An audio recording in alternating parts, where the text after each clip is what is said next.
Stop crocheting into these loops. Turn your work and crochet into the back nodule. I'm going to show you how to do it. When you finished your chain, this is usually the loop that we would go through.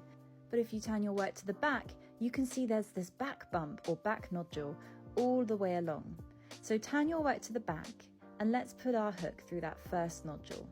I'm just doing a single crochet stitch here just to show you how that would look like. It can be a little bit tough to go through that back nodule, so you might need to use a bit of force. So you can see here, here's the front of the chain. We're going to turn that to the back and there's the back bump. So we'll go and put our hook through that back bump there. And again, you might need to use a little bit of force or maybe just crochet the chain fairly loosely. Crocheting through the back bump will give you a nice, neat finish. Make sure to follow my page for more crochet tips, tutorials and patterns.